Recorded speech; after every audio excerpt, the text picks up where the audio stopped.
You deserve it. You catch it. Thanks for joining us. We have a lot to get to in a small amount of time. Let's start with the Kings, Rami. We talked about Monte McNair's contract yesterday, the situation, right? And as luck would have it, as good fortune would have it, Jason Anderson of the Sacramento Bee actually caught up with Vivek yesterday at the River Cats finale. Of course, we know Barry Bonds was throwing out the first pitch. It was a big to-do. Oh, yay. And Vivek commented on Monty's contract. Quote, I think Monty, Wes, of course, Wilcox, the whole front office, the coaches they hired, the coaching staff, the process they went through, the trades they made, the rookie they picked. I'm very pleased with everything that's happened. I think right now the focus is let's win.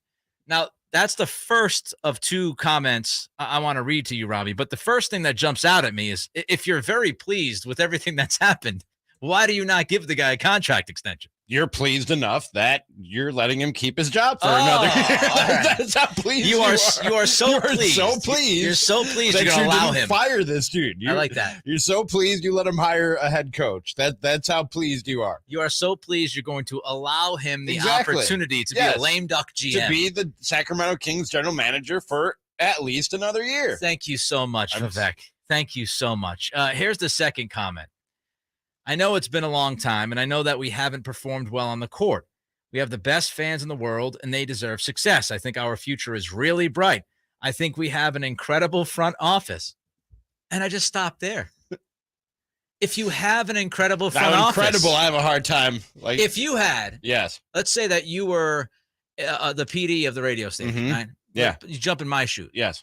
If you had an incredible employee.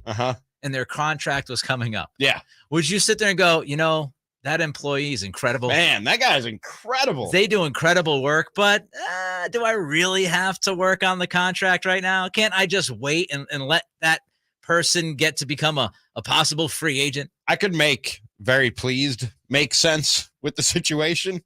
Because, like I said, pleased enough that the guy still has his job, right? Incredible. That's a big adjective, man. Incredible. That's a big one. Throwing that out there makes it sound like that's a guy you should probably give a contract extension. We have an incredible front office. Does he have job security? No. But he is incredible. He's incredible at what he does. When I read these comments, it's if you're a fan of this team and you read this from the owner, the first question is there literally any legit reason to not give Monte McNair a contract extension? If you believe this is an incredible front office, if you believe that they've done a tremendous job, then why is this guy GMing for his gig? I don't get it. Now, I understand that Vivek's not going to come out and say, yeah, he better get us in the play-in or playoffs or his job's done. I'll go find the next person. He's not going to say that publicly, but there is a way to balance this, right? There is a way to not be hyperbolic to the point where you paint the picture that this GM is an awesome GM, but hey, guess what? We're not going to give him an extension unless he gets into the playoffs this year. I don't know but I'm just confused. Not to defend Vivek, but what do you get if you, because clearly I always say this, Nick, I won't say don't pay any attention to what these guys say in the media, but put a lot more stock in their actions than you do their words. And that's just a general rule of thumb for life. You know what I mean? Actions speak much louder than words. And the actions of Vivek when it comes to Monte McNair's contract is we're not pleased enough to give him a contract extension. That's what it screams. When he's asked that question, it's a tough spot to be put in, man, because I'll give you a suggestion. What is he going to say? Less. Like less is more in this case. No matter what he says there, unless it's this is what you say. You ready? You ask me the question, I'll answer it for you. You say, we do not discuss contracts with management publicly. And we'd still be sitting here at any point. We don't discuss, we do not get into contract language at any point.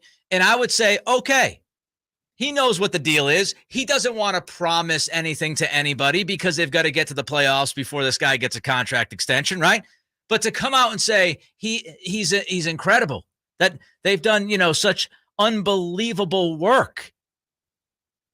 He's pleased with everything that's happened. If he said what you just said. Incredible front office. If he said what you just said. If he said we don't discuss front office contracts, blah, blah, blah. We come on these airwaves. We go, well, Monty obviously still doesn't have a contract extension. Yeah, you know what I mean. But what's worse? What's worse? What us saying? I don't even know if we would have talked about it. It would have been a nothing quote.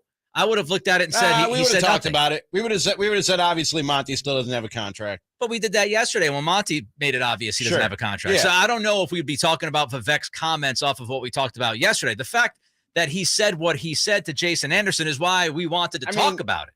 I don't see the harm in being complimentary. I don't see the harm in being complimentary and keeping things happy and harmonious and nothing but good vibes in the building at the Golden One Center. I don't find it to be something that's going to harm anybody or anything. It just doesn't make sense to me. Like, if he's obvious, like, if you think that this front office is incredible. Well, yeah, I don't believe him. Yeah. So what we're trying to get at? My point is, I like, don't believe him because my point is, like, why say it then? Incredible right? front offices have job security. Don't what I mean? Don't say anything that opens up the door for guys like me and you and women in the business to go, I don't believe you. That doesn't make sense. Right. Why would somebody say that? Because what's going to happen? We know what's going to happen. If this team competes and let's say they get into the play-in tournament and Monty gets let go, everybody's going to go back to these quotes and say, but you had an incredible front office. Here's the other thing. If the front office is incredible and this team doesn't win, now you're putting everybody else firmly under the bus to get driven over. Hey, incredible front office. I love everything they did. This front office is incredible. If they don't win, why did they not win? Players' fault? Head coach's fault? You told us you loved every move they made. You told us you have an incredible front office. So who's going to get the blame? Monty's going to get popped. Everybody else is going to stay. And people are going to look back at these comments and go, but I thought you said Monty was incredible. I thought you said he did a great job. And then he'll just dance around that and say whatever he thinks people want to hear on that day. You know what I mean? That's the game we play. That's the game that we play in the media. I don't know why this is still surprising to people. It's not necessarily surprising. I just think we have to call it out when it happens. Absolutely. That's what we do. I mean, when you come out, it's almost laughable. You have a lame duck GM and you go out there and wax poetic about how incredible the guy is. It's almost laughable. I don't believe him. You don't believe him. I don't think anybody who uses logic would believe him because, yes, incredible front offices have job security. And that's something that Monte McNair and his peers in that front office don't have right now. And it doesn't sound like they're talking about it. It doesn't even sound like they're talking about a contract extension, which, again, put more stock in the actions than the words. That says to me, and it's not surprising to me, you and I, Nick, have theorized this since I got to Sacramento. Monty is working for his job right now. Yep. I don't know what it is. I don't know what the bar is that's being set, but whatever it is, there's a bar for Monty to clear for him to keep his job beyond 2022. And I've been clear about this from the very beginning. I would have given him a contract extension. I would have aligned him with Mike Brown. This is his coach. I would give him a chance to go beyond the first year with the new coach. I think you're setting yourself up for some things. And I also think, Rami, when you look at this, it just leaves the team susceptible to things happening. It leaves you open for Monty to go somewhere else. He's probably not going to do that, but it at least leaves open the possibility. It leaves open the possibility that he does a great job here. This team does, get into the play-in, but Monty turns around and says, you know what? Thanks a lot for the break.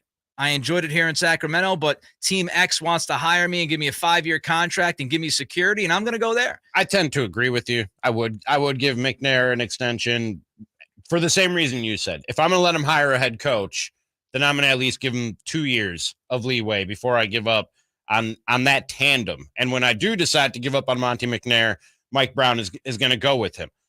But at the same time, I don't necessarily feel the urgency to give Monte McNair an extension, because if I approach him at any point in this season, if I'm happy with the performance and approach him at any point in this season and give him a fair offer, chances are he's going to take it rather than the gamble of going out and taking his shot at maybe one of maybe 3 or 4 GM jobs that Right. might be available in a given off season. I'll take what I know and what I have if I'm Monte McNair and take that extension. Whatever hurt feelings might be out there for not getting it earlier, I'll take the job security rather than risking not having a chair open when the music stops. I don't disagree with you. My point is, I don't even know why you're gambling. To me, you don't even have to gamble. You're gambling with the structure. You're gambling with the stability of this organization for no good reason. That's how I see it. 916-339-1140 is the text line. Your thoughts on Vivek